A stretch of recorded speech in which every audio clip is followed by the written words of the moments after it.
again, everybody. It's Dirk. Yeah, it's been a while. Sorry about the little pause in the action. I have been running a lot of nights and trying to capture video at nighttime. Yeah, that's a little trickier. So I thought, I'm going to try this. This is experimental. Just thought, what the hell? I'm doing a back of my head bald spot cam. Truthfully, I just, I thought it might be kind of cool, just to kind of give a over-the-shoulder view of what I'm seeing as we're going down the road and driving and all that. My little night operations set up here as we go, and just kind of give you an off-the-cuff kind of rundown of what's been going on and what's been happening. To say I've been busy is a huge understatement. But anyway, we are starting out here in lovely South Holland, Illinois. For those familiar with it, that is on the south side of the city of Chicago. Very densely populated area, very heavy traffic, very tight everywhere. I had a load that dropped off in the actual city on the south side, in the back of Yards neighborhood. Not the greatest neighborhood in the world, but it's all right. Going in there during the daytime, you're all right. And as one of these, I wish I could have had it on video, but I was at the end of my clock and absolutely freaking exhausted. I just didn't have any inkling whatsoever to try and set up cameras and film it, but or capture it on video. I think that's funny that us old timers still say film, that I filmed it. There is no film anymore, it's all digital. So yeah, that's that's giving away my age, saying film it. Because when I was coming up, my dad had a Super 8 Super 8 movie camera that was black and white and no sound, and that was a pretty damn high-tech thing to have. Not everybody had it. But anyway, back to the point. And there I go again. Look, shiny squirrel. So I delivered a load to this place in the back of Yards neighborhood, and it's one of these typical of a large metropolitan city kind of places. Lots of them in Chicago, I'm sure lots of them in New York, and some of these older cities, certainly the East Coast, anywhere where the cities have been there for a long time. It was originally built, it's this big brick, expansive complex of buildings, and it's smack dab in the middle of a very, very tight neighborhood, very tight streets. Built at the turn of the century originally, and was never ever planned for big trucks, let alone tractor trailers, 53-foot trailers, and sleeper cabs. These buildings were built when it was still horse and buggy. So getting in and out of there, yeah, that was quite a test. Passed with flying colors, I'm happy to say. Had no issues, but boy, if you don't hit that one exactly right, you're in for a very, very, very long day. Anyway, let's get rolling. I'm at the end of my work week. It ended up being a really weird one.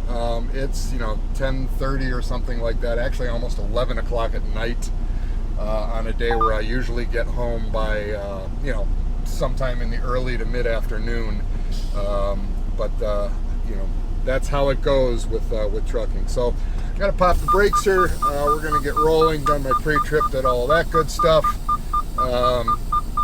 Going to try and see if we can get out of this Love's without getting nailed by angry, sleepy truck drivers.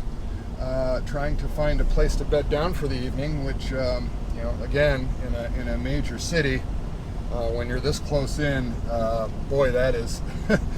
That is a very tricky thing to do, is find parking. I think the parking issue in trucking is one that really does need to be addressed, and it needs to be addressed at a very high level. 1/4 mile to the end of the street. It's not something that can right. be piecemealed, I don't think, anymore. And I think that the method of as trucking expanded in this country, it just kind of became the default answer to rely At the end on of the street, truck turn stops, right. To have spaces for all of these trucks. Well, the industry has grown exponentially large. There's so many more trucks on the road, and the trucks are huge, and the infrastructure just is not there to support all of it. So I think there's got to be something coming down from the Fed. I think it's a federal issue, where the governments at some point they got to get involved and start doing something a little bit better than they have been doing, which is basically nothing. Even just putting in more rest areas on expressways. I've noticed a whole lot of even interstate highways that I drive on in certain states. You can go for 100, 200, 300 miles and there's no rest areas whatsoever. That is unacceptable. There's all sorts of open available Turn land. right on Van Dam Road, then take the first left. Somebody should be thinking about, even if there are no facilities, at least somewhere to park that isn't the side of a highway for drivers to be able to take their DOT mandated breaks. And again, these breaks are all mandated by the Fed. The federal government wants to come in and say, hey, you need to do these hours of operation, which is great. I get it. I believe that's the correct thing to do. It's to keep the roads safe, and I'm 100% behind that. But at the same time, you have to give some ability for these drivers to be able to follow those laws. And if we can't pull our truck over and shut it down safely, that's a problem. So anyway, I digress. Yes, off on another tangent I go. That's what I do. I do tangents because that's how my brain operates, if you haven't figured it out by now. I once had a comment from somebody saying, yeah, that was great content. It could have been wrapped up in 5 minutes instead of a half an hour. And, he's entirely right. Sure, it could have been, but that's not me. So if you want a Reader's Digest version of something, hey, go for it. There's plenty of that out there. It ain't me. And I'm not going to cry. If you want to go find it, go. So I'm just going to babble into my cameras the way I want to. And if somebody finds entertainment value or finds informational value or what have you, great. If not, great. I don't care. So, I'm doing this because I think it's fun, and I think there are enough people out there that would be, curious to see what it's like, driving these things around and what the lifestyle's kind of like. So, but I think we talked about that before. So right now, like I kind of alluded to earlier, I'm on the tail end of a week-long run. I'm a weekly home driver. So, I set it up that way purposely because, I'm older, I'm 55, I don't need to be going out and burning up the highways and making millions and all of that stuff. All of that crap is behind me. So my motivations in trucking might be a little bit different than other people, certainly different than other people that might need to go after the cash a little bit more than I do, thankfully. I'm in a good position in life. So, for me, I'm not that obsessed with chasing the almighty dollar. So I'd like to have a little bit of quality of life as well. So anyway, I did that purposely, where I went, instead of doing like an over-the-road thing where you're out for 2, 3, 4, 5 weeks and come back for several days of home time, I specifically, hey, look at that, Chicago, somebody letting me in. God, I love this city. Yeah, say what you want about Chicago. Go ahead, badmouth it all you want, but you know what? I'm born and raised and I love it here, so there. Not that I don't love other parts of the country, because I do, but I love this city. This will always be home to me. So, complain about it if you will. If you're not used to it, I can see why you would complain about it, because it is very different than driving in other places. That's for damn sure. You better know what the hell you're doing and where you're going, because the drivers don't have a lot of patience. But if you know what you're doing and you drive the right way, you're good. Look at those two idiots doing 100 miles per hour on the expressway. Woohoo! Anyway, back to the point, to the multiple points. So I elected to do a deal where I'm out for, for 5 days and change, and come back for, at least a 34-hour reset, possibly 2 days home time, somewhere in the middle of those two, depending on how the demands of dispatch are, and then back at it. And that seems to work pretty well for me. I had kind of a similar thing with Schneider, but with Schneider it was more guaranteed 2 days off, so that was actually better as far as off time is concerned. But there's pros and cons to both. I don't mind being busy. I think busy is good. Busy keeps my way too overly active brain out of trouble. So it's good and healthy for me to be busy, so I don't mind it. So anyway, I am finishing up yet another week here with Herschbach. I'm still in the very new driver for the company stage of my my journey here with Hirschbach. I have to say at this point, I am still overall positive so far about the experiences. And I better shut that up, otherwise we're going to hear the CB walking all over me. Take exit 5 on the right to I-80 West. The CB, from what I've learned after putting it in here, there are some other drivers, actually quite a few other drivers that I follow on YouTube, and more than one has mentioned basically how useless CBs have become. That all you hear are people talking gibberish and talking stuff that you can't even understand what they're saying.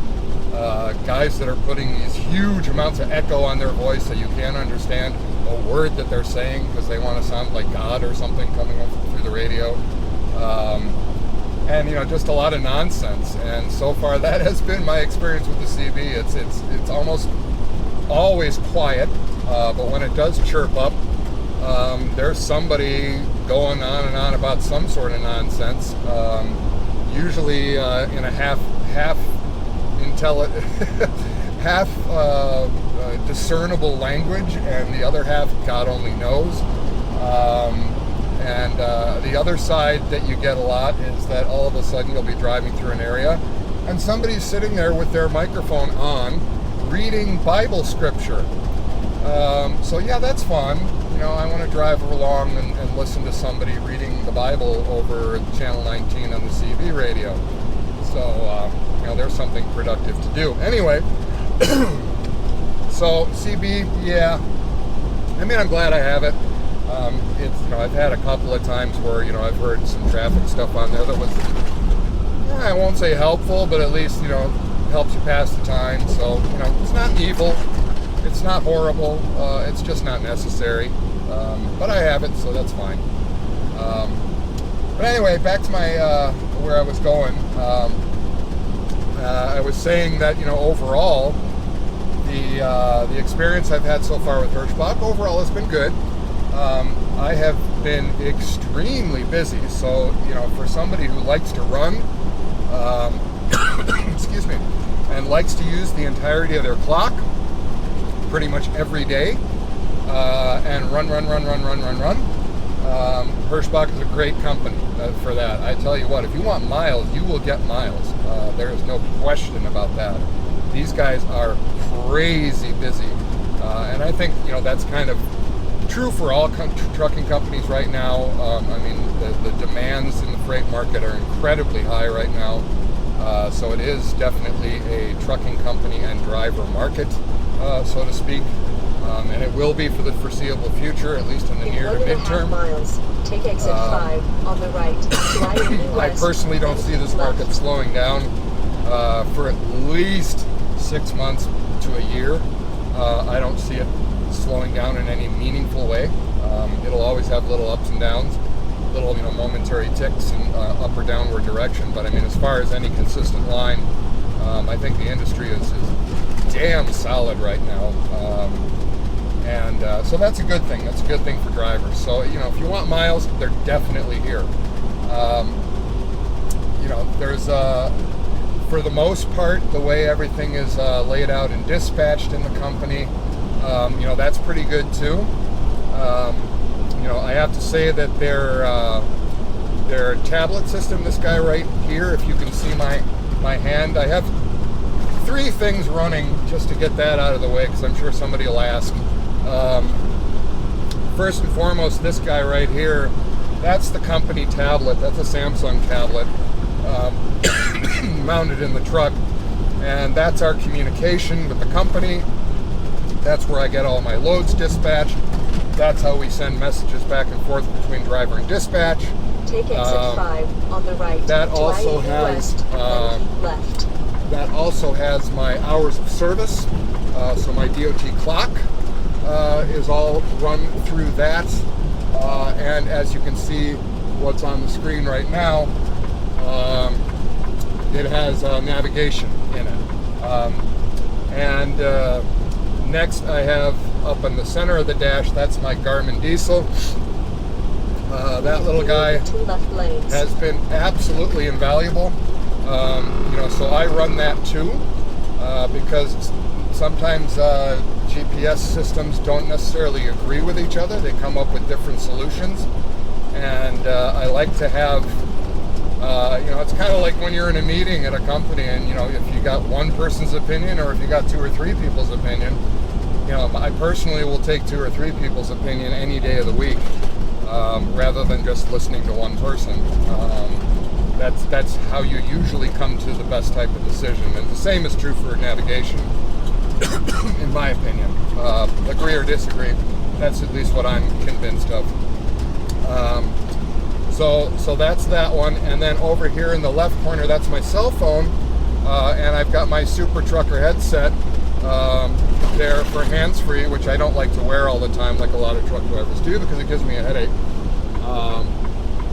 But that's the hands-free thing. But on the cell phone right now, I'm running the Trucker Path application, and that application's been really, really helpful as well. Each one of these things provides information in a slightly different way than the other one. So, you know, when you combine all 3, it really gives me a good amount of information and a really good lay of the land, so to speak, and a really good idea of where I'm at in my trip and what's coming up, and you know, as far as being able to find stuff quickly, like if I, you know, oh gosh, I need to find a washout, or I need to find a truck stop right away, what's coming up, and, you know, between these 3 devices, I can do that pretty easily and pretty quickly. So that's a real help. The other thing of note is that I have all 3 of the GPSs set up slightly differently. The one from the company is the one that I like to actually follow the most, because it has proven to me now that it is actually quite accurate, and it routes in a very logical way, very similar to the Garmin. So it's not like when I was with Schneider. Schneider's system was, you know, they call it Jill. That thing was an absolute pile of garbage. It was, first of all, incredibly outdated. I think the last time they updated the maps in that system was like 1972, because half of the crap that's out there in the world was not on this tablet, nowhere to be found. And secondly, it freezes all the time. Thirdly, it's glitchy. Fourthly, it sends you on these wild goose chase routings, all of which are designed to save the company in paying tolls, at the expense of the driver, mind you, because it'll route you way out of whack, and send you on a trip taking a route that takes up like twice the amount of time as a more direct path. But since the direct path has tolls, it'll send you on the wild goose chase to avoid the tolls, making your trip take a hell of a lot longer, which of course costs you money as a driver. So it's, you know, because they're only paying the mileage based on, you know, from A to B, you know, how you get to A to B. If you add on a zillion miles, they're not paying you for that. They're paying you A to B. So that system that they have is a pile of garbage. This one, I have to say, for a company system, I'm very happy with it. I think it's a good system. It's very cumbersome and tedious at first to work because it's not intuitive at all. So you really have to kind of learn its way and learn how to manipulate it and set it up, because it does not work like Google Maps or like the Garmin. It's very different. But once you get the hang of it and get used to how the logic is set up in it, it works pretty well. But I have it set up to always track in the direction of where I'm driving. You know, so it's not set up to stay north up, so to speak. It's going to turn, and you know, your direction's going to turn all over the place to keep you in a straight line. So that's the one view that I like, especially when you're approaching something like the final destination. That's another thing it does very well. It is actually programmed to all of these shippers and receivers, all these customers that Hirschbach has. They, through driver input, have determined the best ways to get in and out of these places, and they have actually hard-coded that into this GPS. So when it's telling you to approach a shipper or receiver a certain way, you follow this thing verbatim, and it does not let you down. That's a wonderful thing that they did, because that's definitely not normal. Usually, when you're getting close in, you really have to pay attention and look at Google Maps and really dissect where you're going if you're smart, so that you don't get there and get yourself stuck in a real big jam, approaching in from the wrong way or what have you. But then next, excuse me again, I'm not used to talking, so when I get these videos going and I start talking, it just dries my throat out, so forgive me for the constant coughing. I feel like an emphysema patient, but it's just I get really dry. Anyway, the one in the center of the dash, the Garmin, I have that one locked with north upward, and I usually, right now not so much, but usually I have it zoomed out farther, because I like to have that one give me kind of an old school map view of where I am. It gives me keeps my sense of direction accurate, so I know if I'm heading southwest or if I'm heading northeast or whatever. Because it's very easy to get yourself turned around, and I always like to have a kind of that internal gyroscope sense of direction. So it just makes me feel comfortable to know what direction I'm heading for whatever reason, whether it's important or not. So that's what I do with that one. And you'll notice that both of these are, just normal views, I suppose you could say.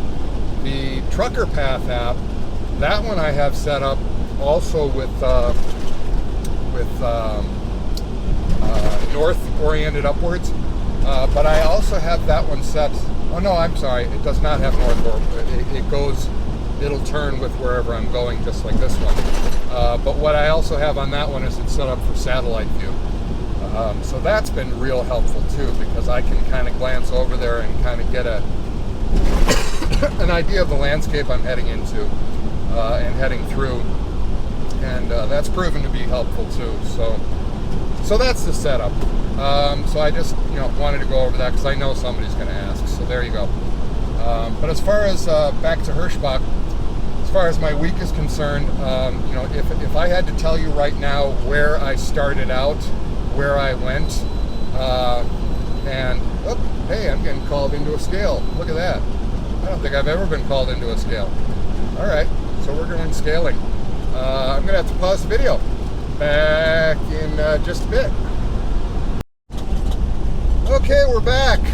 Sorry for the intermission, but I don't like to roll into a scale house with cameras running. I hope you can understand the obvious reason for that. You don't want to have any distractions when you pull into a scale house. Yeah, normally I get bypasses. I don't have to go through scales very often. And that one was yet another one where I haven't actually been put with Hirschbach. I actually haven't been put on the actual scale yet. A couple times, like right now, when I got called in, I come down the lane and then there's that, green, you either go to the green arrow to drive through or you go to the red arrow to go to the, or roll onto the scale. And I always get the green arrow to roll through. So, it gets me wondering, why even do that? Why do they pull you in just to, go 30 miles per hour to do a drive-by and, wave at them as you go and re-enter the highway? It seems to me that's not accomplishing anything, but clearly there's a reason why they do it. I just don't know why. So maybe somebody could fill me in. I would love to be educated as far as that's concerned. I have no idea.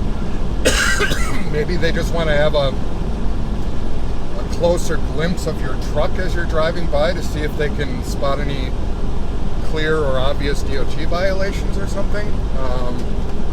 That's an idea. I don't know. So, maybe if somebody knows, let me know. I'm genuinely curious why they do that. But anyway, back to Hirschbach.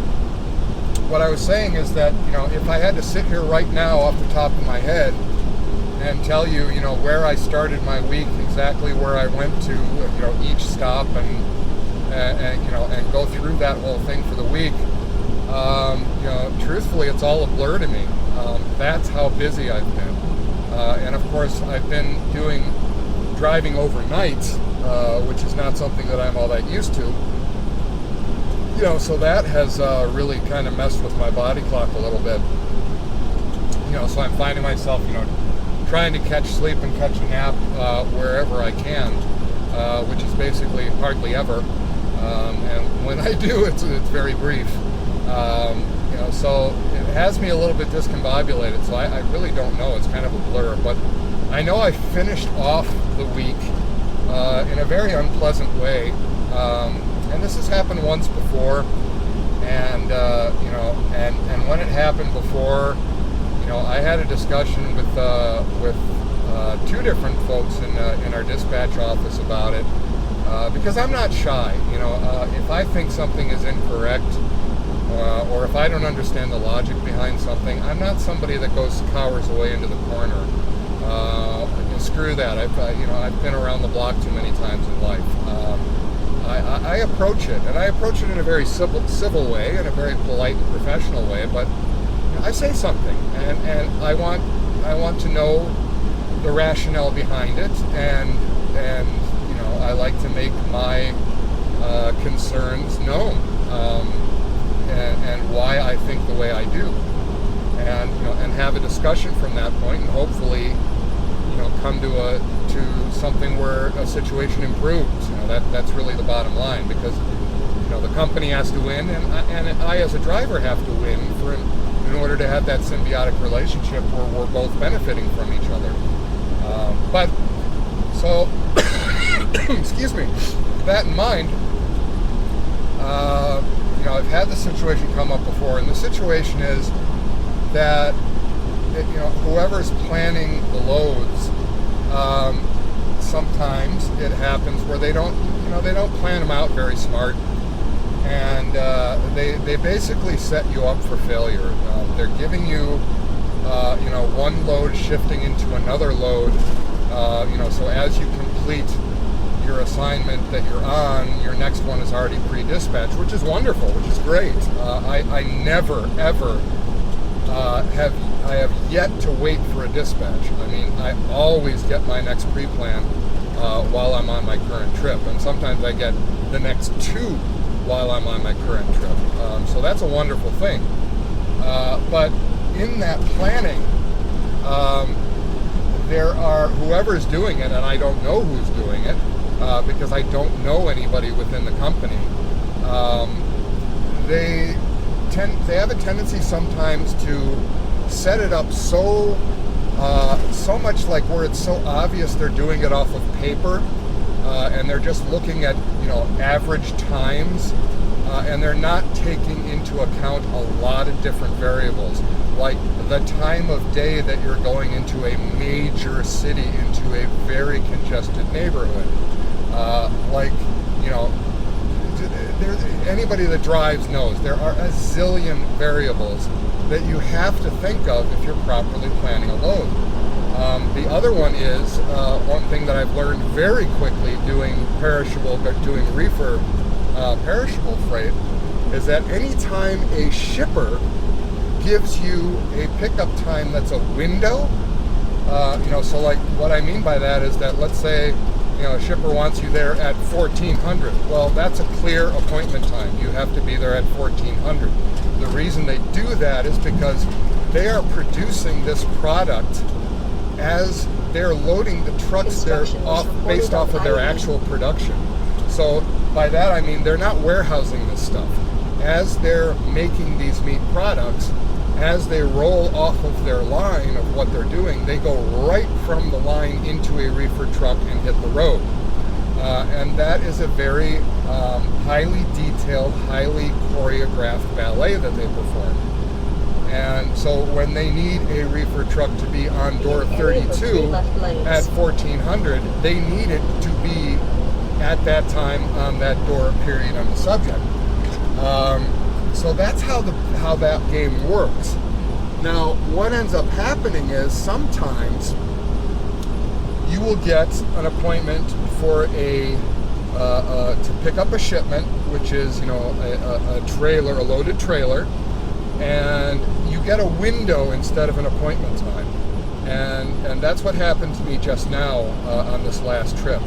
I got an appointment window that was from midnight on one day, so like a minute after 12 midnight on one day, going 24 hours to the next day, midnight, to 4 in the morning. So the appointment time was anywhere from midnight a day ago to 4 o'clock in the morning a day later, if you follow me on that one. So the planner who planned this load, I'm guessing, saw that window and thought, oh, he's going to have plenty of time. He can just swing in there, pick up that trailer, he can do a break and, take a nice long relax, take a bubble bath, go get a mani-pedi, whatever the hell.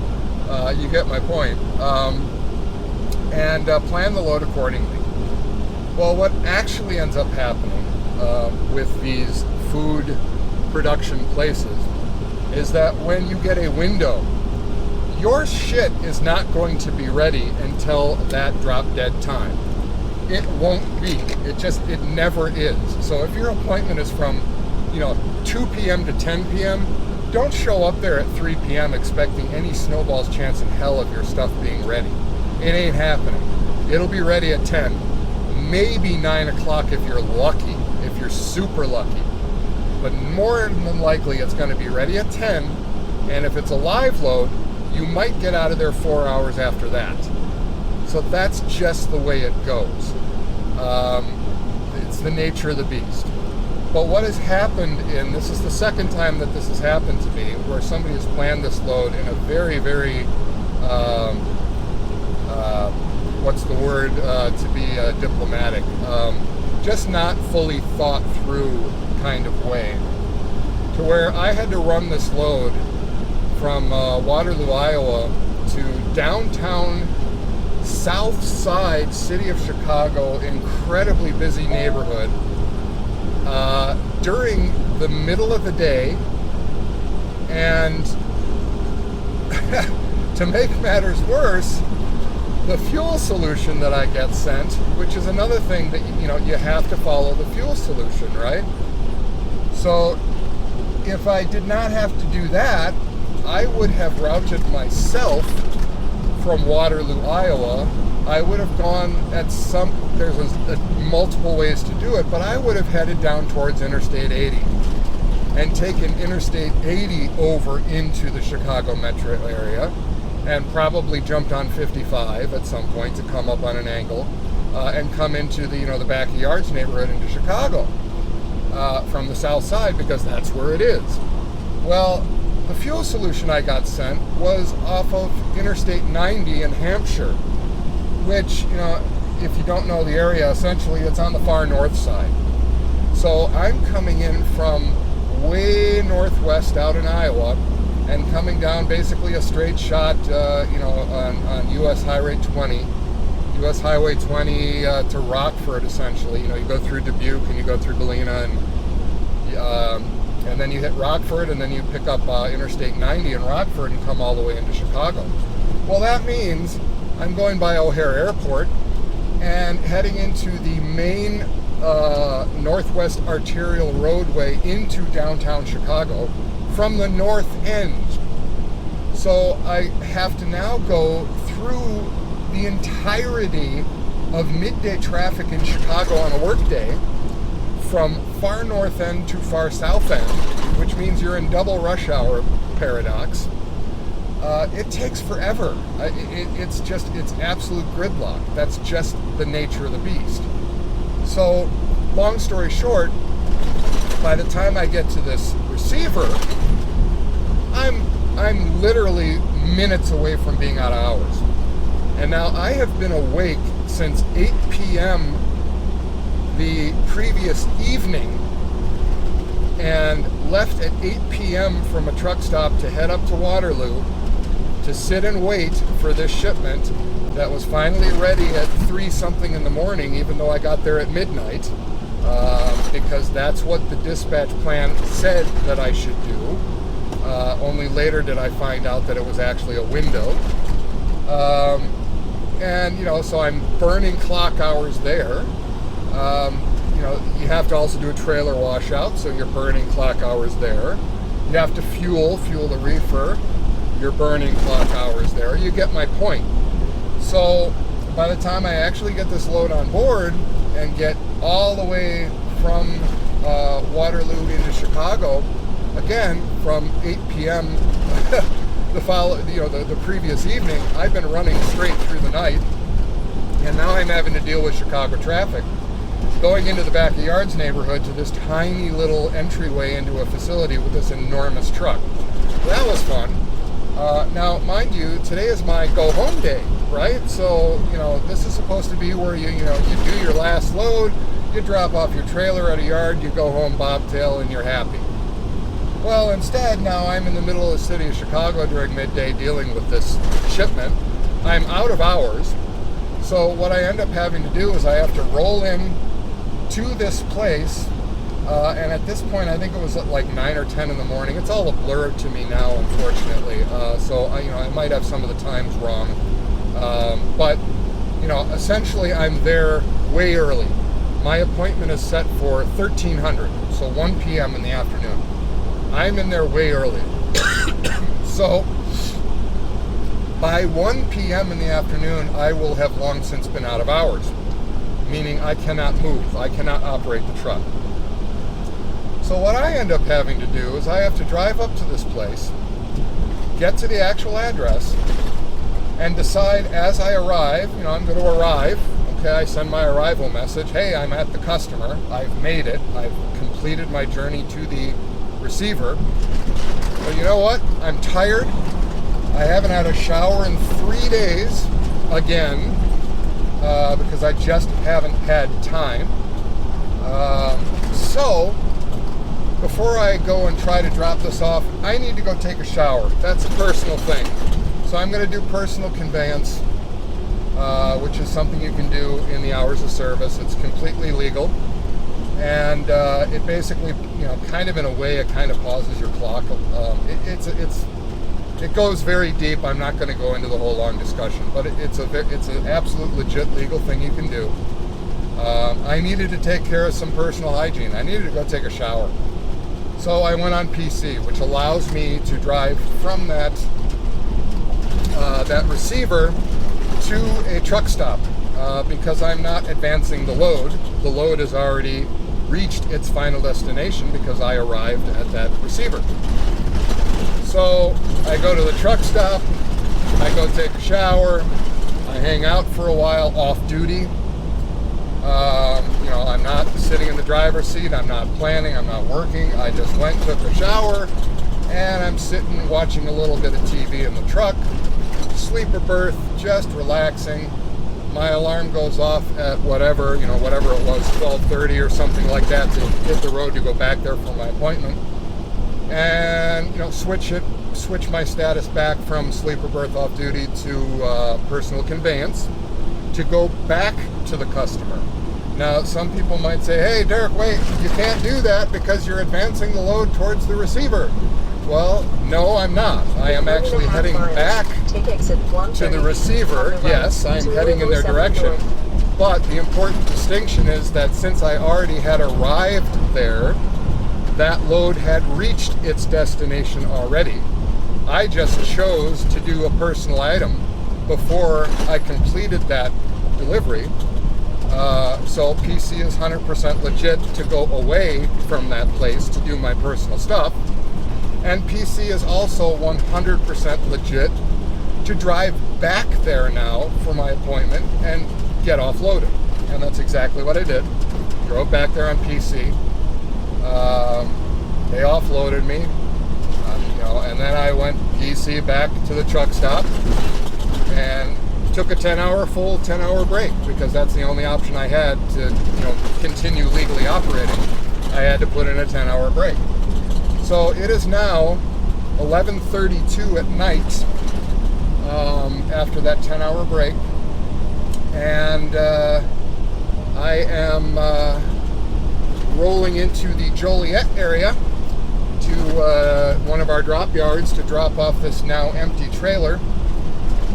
And then from there I'm heading home and finally going to be home at sometime 0:30 here in the next, I don't know, couple hours, whatever. But essentially, I've had to do another, partial work day here to get to my home time. Take exit 130B on the right to Illinois 7 North. That's just not cool. It's not cool to end somebody's week like that. Now, I understand shit happens in trucking. I understand that, everything that's planned has to be replanned. I get it, shit happens. But when it becomes kind of habitual, and when you see stuff that is being planned incorrectly, and you're having to pay the enormous price for that poor planning, that's where I start taking issue. And I have taken issue. And I spoke to somebody at Herschbach today. Then turn left on and that person, who will be nameless, very, very good person. And I let them know in no uncertain terms. I said, listen, I got to vent. Would you allow me to vent? Turn left at the traffic light. And they were like, yeah, absolutely, go ahead. And I said, even if it's not politically correct? And they said, of course, yeah, go ahead. What is it? I want to know what's really going on. And I let them know what was really going on. I didn't hold back any punches. And I told them there's some stuff happening that's absolute bullshit.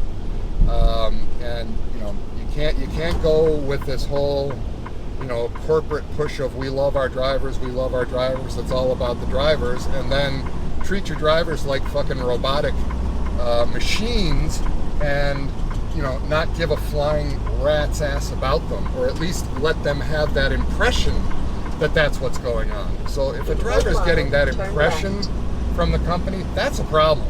And that's a problem that needs to be addressed now. That's a cancer for a trucking company.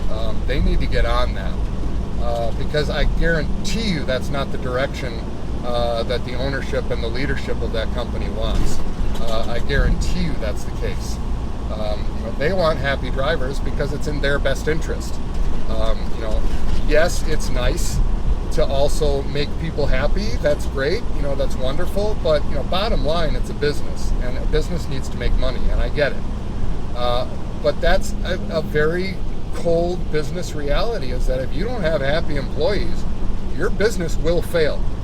And especially in a trucking company, if your drivers are not happy, you're going nowhere fast. You're going to tank yourself. So it's an important thing. So I spoke my mind, not only for myself, but also for fellow drivers that might not be in the same position in life that I am in, where they don't feel like they're free to speak their mind because they absolutely desperately need the job. I don't. Quite frankly, I could turn in the keys tomorrow and it wouldn't faze me in the slightest. So they have something to lose, not me. I'm a damn good driver. I'm a conscientious employee. I work my ass off. I treat people extremely well and very professionally. I get shit done, and I'm extremely safe. What more do you want from a driver? That is in 1/4 mile. That's a good driver left. right there, and that's what these companies need. So, anyway, not to go on that whole tangent, but I let them know that I'm not happy about it, and I would like to see that changed. And we'll see if something comes of it. Right now, like I said at the onset, I'm still overall, I'm still feeling positive. I'm still happy with the company. I'm still good. I'm making good money. Turn left. There's a lot of positives. So it's not by any means like I'm angry to the point of turning the truck in. That's not it. But there are some things that need to be addressed, and hopefully after my discussion today, some of that stuff will start to be addressed. And we'll see if we can get it done. I'm right counting on the fact that we can, and that it will get resolved. And if it does, I'll be a very, very happy camper. I think it's a great company, and turn right. I think there's a lot of positive with the company, and I think it's got a lot of potential to be a great, great long-term fit. But in order for that to be a great, great long-term fit, there are going to have to be some things that are better understood and much better and more clearly communicated. So anyway, that's it. That's where I'm at. I didn't mean to go off on a tirade with it. I certainly didn't. But I'm going to be honest with you guys. My adoring fan club of however many of you there are that don't get bored to tears listening to me ramble. I'm going to try different stuff like this over the head, camera thing. I'm just going to try stuff and see what kind of turns out cool, what doesn't. And I'm always going to be honest with you. I don't have anything to gain by sugarcoating anything. I want to be straight up with you and give you real information, and hopefully in a fair way, because again, I get upset, let's say at Herschbach in this case, but there's their side of it as well. I mean, I do understand that they're running a business. I do understand that dispatch is not an easy job. As a matter of fact, quite the contrary. That is a demanding as hell job. And, if you think about all those loads that have to get somewhere, and these guys have to play this three-dimensional jigsaw puzzle of trying to figure out what drivers are where and what loads they're under, or if they're free, or when they're coming up free, how many hours are on their clock, blah, blah, blah. It'll make your head spin. So, I get it. It's a complicated animal, and it's never going to be fully perfect, and I understand that. But again, when it starts becoming a repetitive thing, that's when you need to say something, and something needs to be adjusted at that point. And you don't have to reinvent the wheel, but you have to make a little fine-tuning, let's call it, because this type of stuff that I had to go through today and that I did once before, where I'm essentially working several hours under personal conveyance, it's not right. I don't like that. I don't think that that's what it's intended for, to increase your workday. I think it's wrong. So anyway, that's it. I just wanted to ramble and check in, and I will try to bring you more as I can. Again, I've been stuck on these night runs. Hopefully I'll flip back into a day mode where I might get a little bit more compelling video. Hopefully these videos came out and they're kind of cool. I don't know how these GoPros act at night, so I'm kind of excited to see that. So at any rate, you guys take care, be safe, be happy, go after what you want in life, take some chances, take some risks. You only got one go around, right? And be good, and I'll talk to you soon, all right? See ya.